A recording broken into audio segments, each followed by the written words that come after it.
कि भूख की तड़प, कितारों में हाथ फैलाने की जिल्लत आखिर होती क्या है? क्यों, एक बात सुनो, अकल के अंधो ओ बुज़दिलो। पाकिस्तान की मैशत इस वक्त मुकम्मल तौर पे तबाही के दहाने पर हमें नजर आती है। डॉलर बड़ी तेजी के साथ ऊपर जा रहा है, महंगाई की शरह में होशरुबा इजाफा हो रहा है।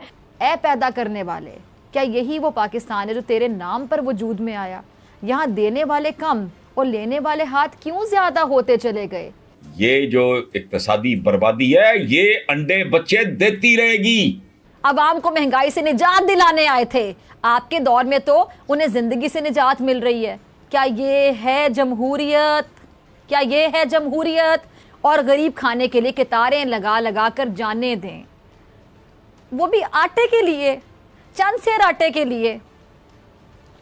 वो भी नसीब नहीं होता, लाशें बन के घर आ जाते हैं। आटा लेने जाते हैं और लाशें बन के घर आ जाते हैं, जिंदा नहीं लौटते।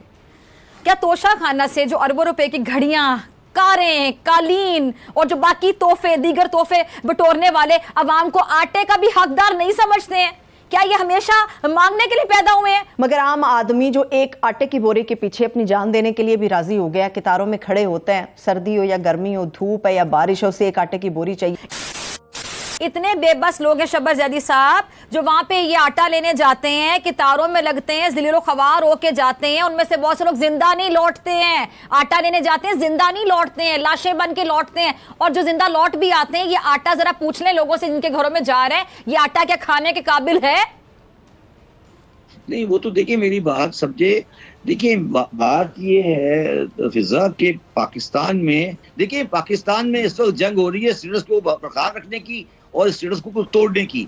अगर स्टेटस को नहीं तोड़ा तो ये मुल्क टूट जाएगा। अगर आपने स्टेटस को नहीं तोड़ा तो ये माशरा कायम नहीं रह सकता। मैंने दोबारा कहा कि कोई भी माशरा जुल्म के साथ कायम नहीं रह सकता, कुफर के साथ कायम रह सकता है। तो अगर कोई माशरा जुल्म के साथ बाकी है तो नहीं रह सकता। ये अल्लाह ताला का सिस्टम है, इसको आप उसके सिस्टम को चेंज नहीं कर सकते। उसको ये नहीं चाहिए कि लोग उसकी इबादत करें, उसको ये चाहिए कि बिल्कुल नहीं कर सकते, चेंज नहीं कर सकते कुदरत के निजाम को। बिल्कुल नमाजें नहीं चाहिए आपकी, आपको आपके रोजे नहीं चाहिए, उसको आपके मखलूक खुदा को रोजी चाहिए, रोटी चाहिए। उसको आपकी हज ज़ियारतें उम्रे नहीं चाहिए। $500 का कमरा है आज इस वक्त उम्रे के लिए, $500, और पाकिस्तान में सबकी ओवर बुकिंग चल रही है।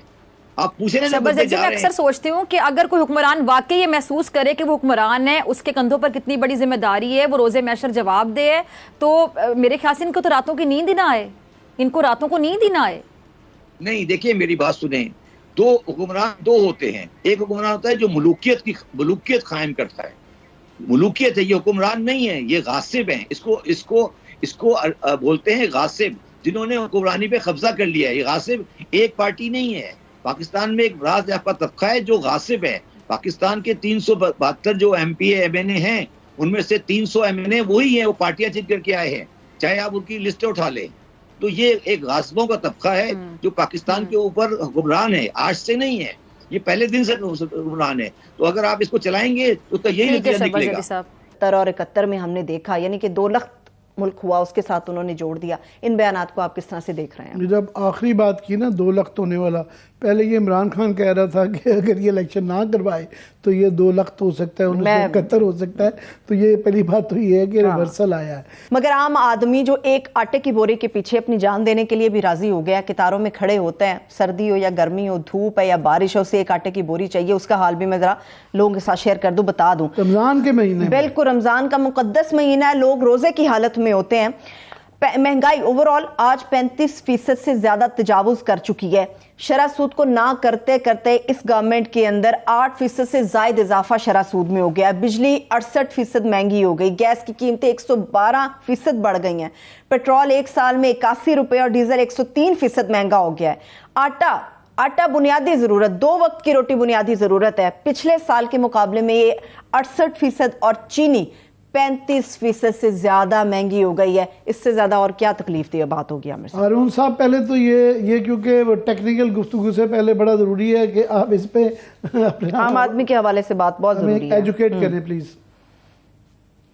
जी बहुत शुक्रिया। देखें, बड़ी तकलीफ दे टाइम है, एक जिसको हम एडजस्टमेंट का पीरियड कहते हैं, लेकिन अनफॉर्चुनेटली आम आदमी के लिए, बल्कि आम आदमी तो जो एक तो वल्नरेबल तबका है, उसके ऊपर के तबके के लिए भी बहुत मुश्किल हो चुका है। जैसे आपने जिक्र किया, हम बहुत अरसे से हाईलाइट कर रहे थे कि फूड सिक्योरिटी का एक इशू आने वाला है, क्योंकि हमारे पास जो एक तो कीमतें इतनी बढ़ रही थी, लेकिन हमारे पास इंटरनल सप्लाई, अब ये जो बारिशें हुई हैं बेवक्त की, उससे भी गंदम की सप्लाई के ऊपर इम्पैक्ट आएगा।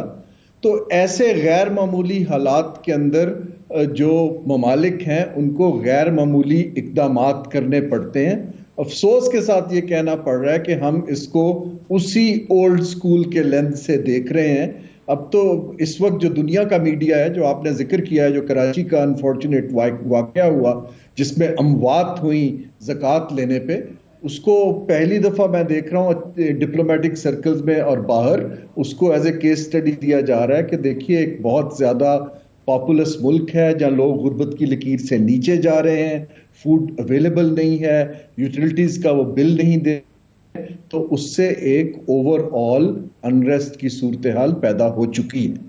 अब ये जो सूरत हाल है, इसके अंदर जो अभी हमारी एग्जिस्टिंग पॉलिटिकल मूवमेंट्स हो रही हैं, अनफॉर्चुनेटली उसके अंदर मुझे कोई गैर मामूली इक़दाम उठाना तो कम, फिर से इलेक्शन लिंक्ड पॉपुलिस्ट इक़दामात दिखाई देंगे, जिसका एक नतीजा गालिबन उसके लिए हमारी अशराफिया भी तैयार नहीं है और उसके लिए बहुत से जो लोग एनालाइज करते हैं उसको समझने से कासिर।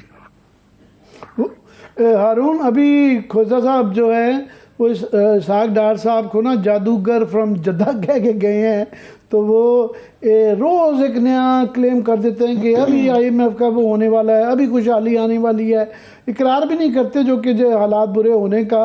और वो पंजाबी का एक गाना है कि नवा लारा ला के सानू रोल जा, झूठे अब एक झूठ और बोल जा। तो मैं मैक्रो में जाता हूँ कि उनके इन झूठों का ये जो आज आई एम श्योर आपने पढ़ी होगी, वर्ल्ड बैंक की जो रिपोर्ट आई है कि माशी तखमीना उन्होंने कहा जी 5% घटाकर 0.4% कर दिया है। ADB ने जो है इसकी शरह नमू जो है वो 0.6 पे कर दिया है। और वर्ल्ड बैंक ने कहा है कि जी 40 लाख लोग गुर्बत की लकीर से नीचे चले जाएंगे। डॉलर का आपको पता है जो हाल है कि 287 से ओपन मार्केट में 291 पे हो गया, इंटरबैंक 287 है। तो ये क्या हो रहा है कि एक तरफ इस डार साहब के क्लेम्स हैं, एक तरफ ये वाली हकीकत है। जी, एक तो बहुत क्लियर है, इसमें कोई दो राय नहीं है कि जो हुकूमत के इकोनॉमिक मैनेजमेंट टीम और उसके सरबराह जो क्लेम करते रहे हैं उनका ग्राउंड रियलिटी से कोई ताल्लुक नहीं है, ना था। अगर होता तो अब तक हमें उसका कोई नतीजा